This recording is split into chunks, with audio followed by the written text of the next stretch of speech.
Hey guys, welcome to another episode of the Real CFO Project. I am excited for today. Our goal and our mission is to educate small and mid-sized business owners into how to think like a CFO through various stages of their entrepreneurial journey. And today I'm blessed to be joined by Courtney Boomer. And Courtney has a business called Scale Up, and she really helps businesses move from reactive to proactive, focus on systems, automation, backend infrastructure that really helps businesses operate without so much inputs from the owner or executive management, and boosting productivity and protect your time at the same time is what she does. So Courtney, with that, welcome. Thank you. I'm glad to be here. Yeah, no, I'm excited about it because there's a lot of stuff we can dive into. But first, before we get going, tell us a little bit, about your business, Scale Up, what you do, 30,000 foot view, and then we'll dive in a little bit more into the granular details and why you kind of got started on this path. Yeah. So with Scale Up, we focus very heavily on systems, automations, and then any tech support or visibility marketing. So that's the gist of it. Many legs that all connect together. We do a ton with efficiency audits, system audits, which is one of my favorite things to do for businesses because we can just step in and say, hey, here's what you could do better. And it's just getting that third party to look at stuff that you often are blinded by. So that's kind of high level what we do. And then kind of how we got into this. Long story short, I started as a virtual assistant in 2016, and I just did general work, a lot of pieces here and there. And I learned initially getting into the industry, we were with course creators and coaches, and they had no systems set up. They're like, we want everything automated, but we don't know how to do it. And then from there, I kind of transitioned into the home service space where my husband's business was, and all my entire family was in that space. And I learned that even no matter the industry you're in, there's a lot of business owners who just, they know what they need, but they don't know how to get it. And so that's our kind of goal and mission, is to bridge that gap for people. Yeah, no, that's fantastic. Let's target the systems that scale, right? Yeah. So from our vantage point, working with business owners, identifying that, they can't hire a CFO or maybe even a fractional CFO, and thinking like a CFO. CFO is focused on systems, repeatability, removing bottlenecks within the organization that make it more efficient, therefore more effective, more profitable. Can you walk us through a few essential systems that when you're working with small business, you see that are missing, that, like this is where you start. This is the first place you need to start and look to help identify where your bottlenecks are? Yeah. So it's kind of twofold. I always tell people, because every business can be a little different in their problem areas, but it's these two main things that pinpoint it.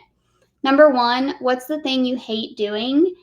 And for most people, it's, hey, you should delegate that. Like if you don't like it anymore, it takes up too much of your time, etc. But my first question is, what's the thing you hate doing, or what's that problem that you're constantly like, man, there's got to be a better way? Because we all say it, like, oh, this takes too much time, there's got to be a better way. I always go for, how can we automate it? So if it can't be automated, we delegate it, of course. But that's number one, and that's the variable piece that'll be different for every business. But there's almost always a simple way to automate those tasks. The other one is, most businesses don't have a follow-up sequence for new leads. It's a low-hanging fruit for almost all of us, because someone sends us a message on our business page, an email form, even a phone call. There are ways to put in a super simple autoresponder that encourages them to respond with what information they need, or book a time with you, whatever your process is. But then also continue to follow up with that person to make sure we do get them on the calendar, or we send them the request form, whatever that next step is. Yeah, no, that's awesome. So leaning into the kind of the marketing side of things, or sales, because oftentimes in the small mid-sized business, the owner or someone at that level is typically responsible for the sales, but all this downline. So automating those tasks that are inefficient, focusing on your 20%, the thing that is going to drive dollars, the Pareto, I think I said that right, principle, right, is what's my 20%. So providing systems and automation to help do that. But more on the sales side is so much money is being left on the table because we're not thinking of step 2, step 3, step 4, step 5 of the process. We check a box, we called the lead, they didn't answer, they didn't say no, and then we somehow forget about it. So you're creating the system in that process to make sure, hey, we're keeping them in the flow. So they're still alive, they're still active and on our radar, so to speak, right? Yeah, no, exactly that. I think almost every business I've stepped into that didn't have the follow-up sequence, that we added a follow-up sequence for them, it increased revenue immediately by 30% because it's just people forget. Yeah. They don't remember they sent the form in, or they can't remember what name it was under because they just got that one confirmation, if that. So it's just easy money and easy increase in your lead flow. Yeah, I can attest to that because I've been in that situation before without a CRM, without a system in place and process, and you think you're doing a good job, but putting yourself in the mindset of the CFO, how do I drive dollars with as little inputs as possible? The automation is a no-brainer.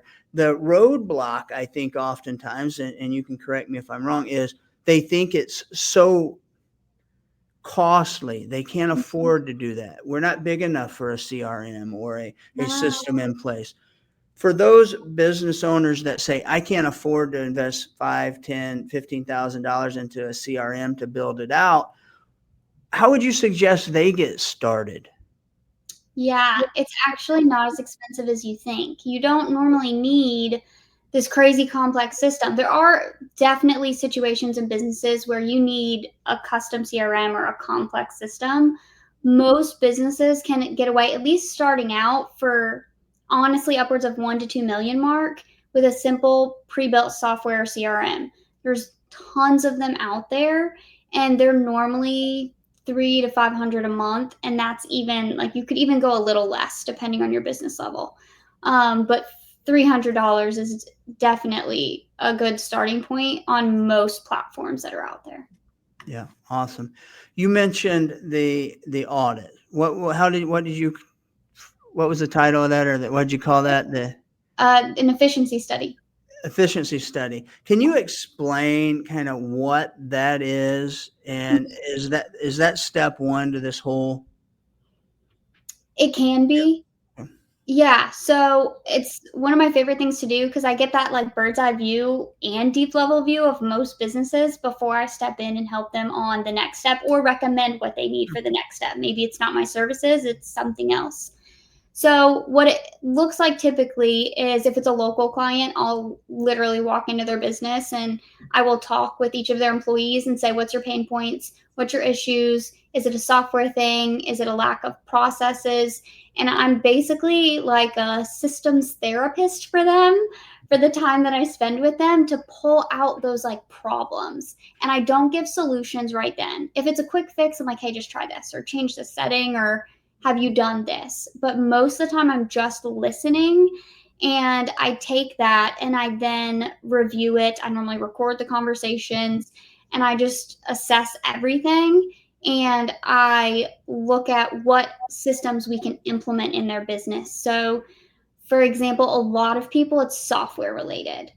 Man, you just need, I have someone I'm doing a Monday build that came from their system audit or efficiency study. And she didn't have a software issue in her CRM, which I was expecting. It was, I don't know how to do what I need to do and delegate. She already had Monday set up, so we just did a Monday setup. Another one, it was he actually was lacking visibility marketing. I thought he needed CRM help yet again. Most people think that it's, oh, this isn't working here and I need to fix it. But he actually was like, oh, I'm spending $2,000 a month on my Google ads and I don't know what they're doing. It's like I'm running them myself. And I'm like, oh, well, we could save you tons of money right there because if we optimize that, you're going to get way more lead flow. So the result is always different, but it gives me the next step to recommend. And it's super easy to do. So they're either over Zoom or in person. And it's starting by what's the biggest issue you're currently facing or that big thing that you're like, I don't even know where to start. And then I ask the questions to get them deeper to figure out the actual root of the problem. You mentioned something that I think most of us in the small business space, entrepreneurial space, have probably ran into before. It's the marketing spend, right? We understand we need it. We see some ads, somebody that looks good, handsome, cute, whatever it is, looks professional, has a story to sell, sitting by a Porsche or a Ferrari, whatever it might be, some impulse to say, hey, these guys know what they're doing in terms of getting me leads. It's going to increase my business. Mm-hmm. Um, I think for me and many, step one is identifying before you act, right? Identify that it is a problem and you need someone to help you fix it. Mm-hmm. Number two is you need to do your due diligence when it comes to paying agencies or anybody for marketing. Who are they working with? What are their experiences? What are their success stories? All of that, because we have all been burned. I shouldn't say all. The majority of us have been burned several times until we found that right one that works for Yes. us. And there's a lot of salesmen out there that sell these plans and they charge you X thousands of dollars to do marketing. But one, identify the need, but understand, looking at it from a CFO, it's going to take work and you need to know your numbers. It's Mm-hmm. not just CFO is not just accounting numbers, right? It's not just debits and credits. It's like, what are my numbers when it comes to my ROI on my ad spend? Am I spending $2,000?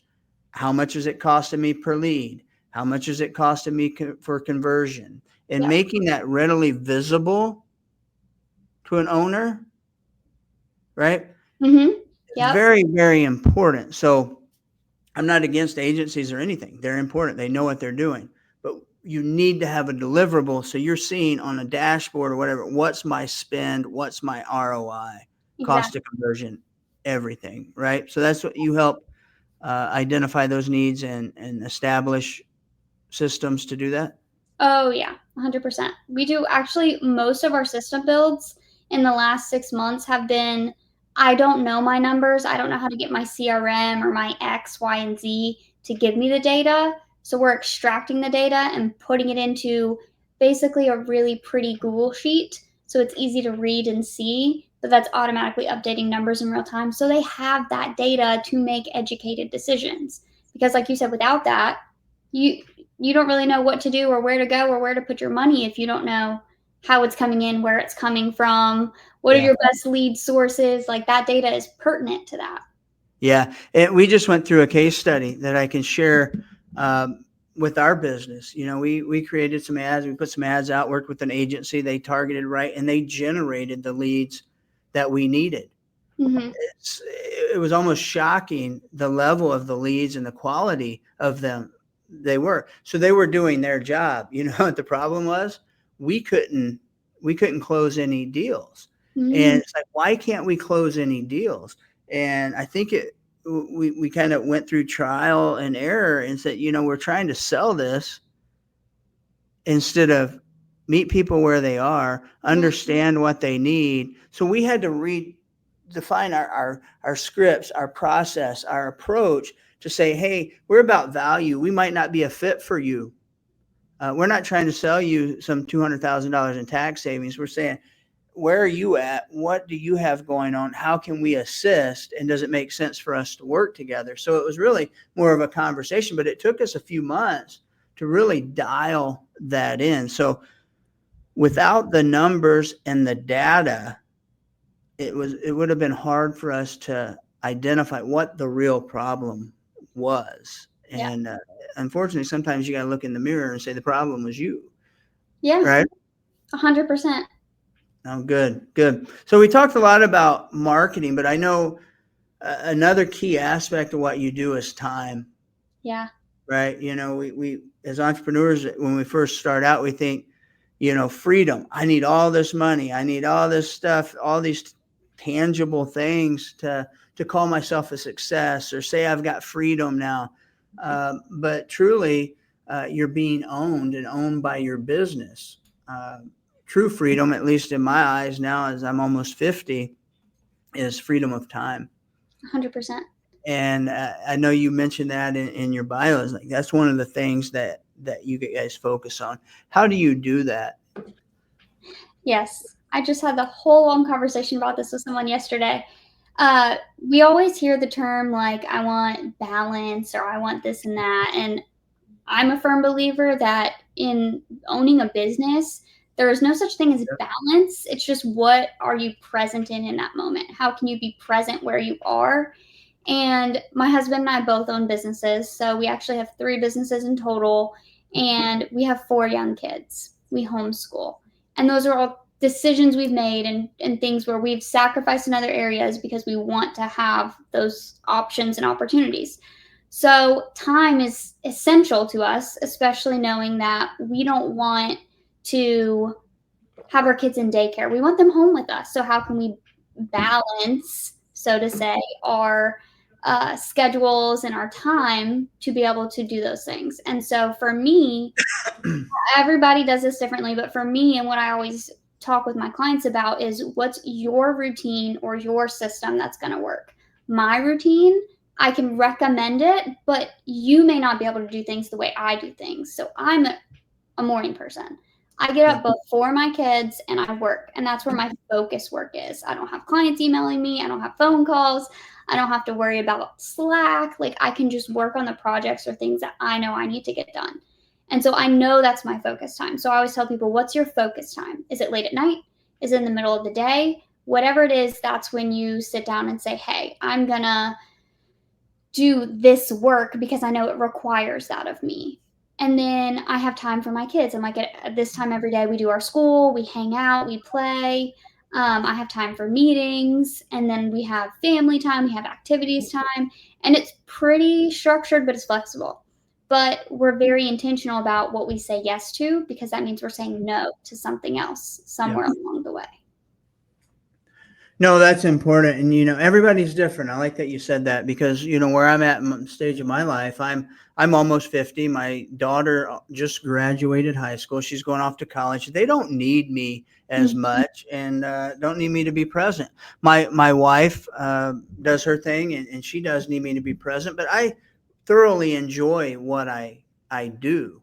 But I need the freedom, right, to focus on my 20% that I really enjoy, that allows me to flex out and travel and do my thing, but still work at the same time and delegate those other responsibilities to my team. So everybody's a little bit different. Some want to work 20 hours a week. Some want to work 40 to 60 like me, but in the areas and activities that generate the best outcome, both to deliver financial security, financial freedom for me, as well as my clients and my team. So I like that you said that it's not a one size fits all thing, but the idea is to get out of your own way. Don't focus on everything and be the go-to for everything. Delegate, hire the right people, build the system that works for you so you can focus on those things that you really want. No, I love it. I love it. So we've talked about marketing. We've talked about delegation, freedom, your time, protecting that time, where you want to invest it, right? Whether it be on the beach or doing sales calls, whatever it is, where do you want to invest it? The one piece, and both of those hit on it, but is profitability and growth. Yeah. Right. How do you help business owners kind of merge everything together to influence that profitability and growth? From a from my standpoint as an accountant, CFO, financial numbers person, say that's something that I, as an organization, I should be looking at as a benefit for me wherever I'm at, a benefit for my team wherever they're at, and my clients wherever they're at. I need to be, as a business owner, acting as the CFO or thinking like a CFO. I have to put my mindset on that. How do you bring everything together and get a business owner that is consumed by it all to really implement these steps and these processes? Yes. I always say you have to start simple and get quick wins. So that's where it's what can we very quickly automate or delegate. And if you don't have the team to delegate, one of the first hires I always recommend is an assistant or a virtual assistant because they're pulling away those tasks that you didn't even realize you're doing and you could not be doing. But you have to kind of start simple and easy to buy back a little bit of your time. And then we step into, okay, what's the bigger system that we can do? And this is obviously a long play. It's not like, oh yeah, it's this quick thing and it's going to just be so magical and you're going to be so profitable and just grow, right? Like it's a process. But if you start with the simple, quick wins, you get yourself a little bit of time back, you figure out what you're really good at or what your role is, right? So especially as business owners, we want to be in the weeds. We also don't want to be in the weeds, and we want to like trust our team, but we also sometimes are like a little bit of, well, where's that at? Or what are we doing? Or that kind of thing. I personally very quickly learned in the last few months is we've grown and expanded rapidly, and we have a team of 5 now, and I don't have to be doing all the projects and the systems and the automations, but I give them the project plans and then they implement. And I had to be willing to completely let go of that project plan and do the selling because I'm actually really good at sales. I actually really enjoy it. Never thought I'd say that. I'm a very introverted person. Mm-hmm. And so, but getting to have these conversations with people and learn about their businesses and help from a place of you need that. Like I learned that's my lane, right? Yeah. And so these business owners have to understand what's their lane. And if sales isn't it, okay, you need to hire someone to help with your sales, which is going to help with your productivity. But again, it all comes down to you need a little bit of systems, you need a little bit of team, and you need a little bit of data to get those things going. Yeah, no, I love it. And it's just like anything. It's a visual that just pops in my head because I used to get stuck on wanting to do things but never doing things. Yeah. Because there's this big bubble this universe that we look at. It's this image of all these little particles floating around, and we're just grasping at ideas and thoughts and all this stuff instead of shrinking that circle down into actionable steps and items that we can focus on and get those quick wins. I like how you said that is let's check that off. Let's get that piece done. Let's get that piece. And then, just like building your business, unless you were one of the 0.1% that were fortunate enough to walk into a business, maybe you inherited a business or you created it and at the right time and the stars aligned and it just blew up right away. Mm-hmm. That's doesn't happen very often. Most of us had to spend months, years to build what we've got and create this, whatever it is, the business you're operating, to create it, right? And now, since we've created it, we're saying we need to do something else, right? One, that's a hard bridge to cross. It is. Two, it's a totally different game. So it might take you maybe not as long, but it's going to step by step by step. You're walking each and every day, moving forward, getting 0.5%, 1% better each day, but you're focused on those things and it's a small list. And then you add to it. So no, that's powerful stuff. Any final words you like to share with our listeners that if they feel like they're in a position where they're stuck, they want to scale, but they're capped because they're in the way, they are the obstacle. What's a couple things you would share with them just to get started thinking about taking some action? Yeah. The biggest thing I'll say is stop comparing yourself, first of all, because every business is different. Every stage of business is different.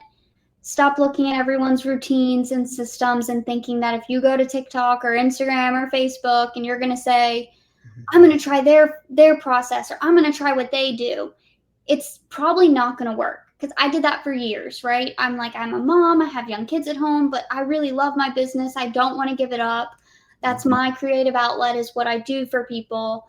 So I tried everyone else's system and it didn't work until I said, let me try mine.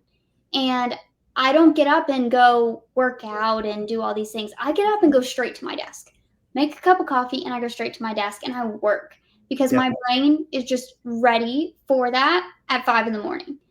Now, again, like I said before, not everyone is going to be like that, but don't assume, like, you're going to have to try stuff to figure out what works for you. So stop comparing and just do what works for you, because at the end of the day, that's what's going to serve your business and your family and your life the best.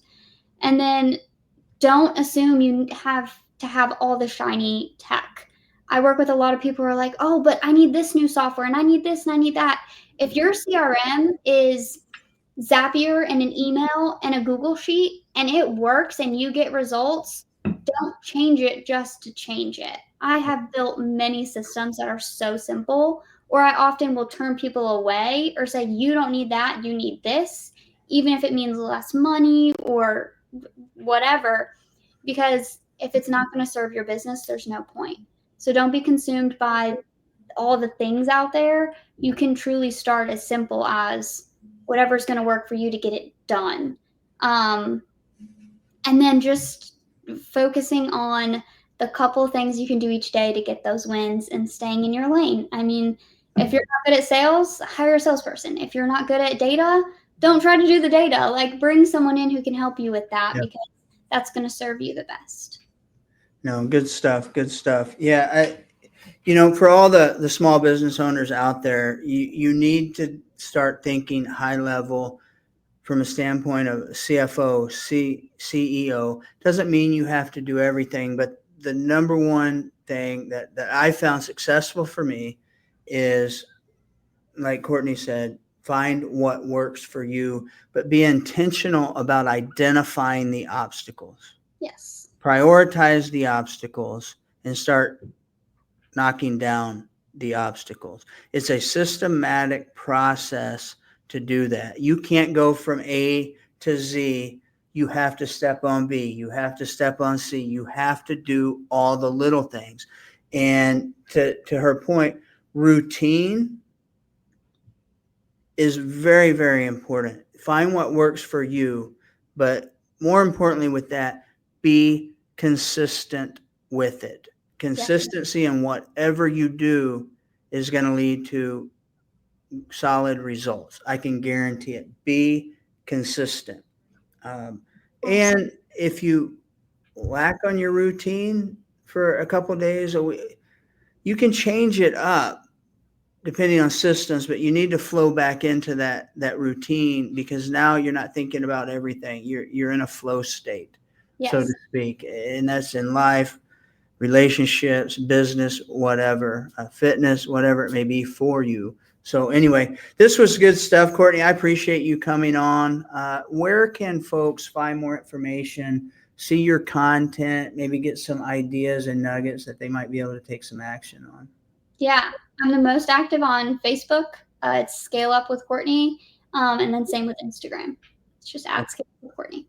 Guys, make sure you check it out. And, if you have any question, I'm sure if you shoot a message over to Courtney, she'd be more than happy to, give you a couple pointers just to get started. Take some sort of action if you want results. So until next time, guys, we appreciate you.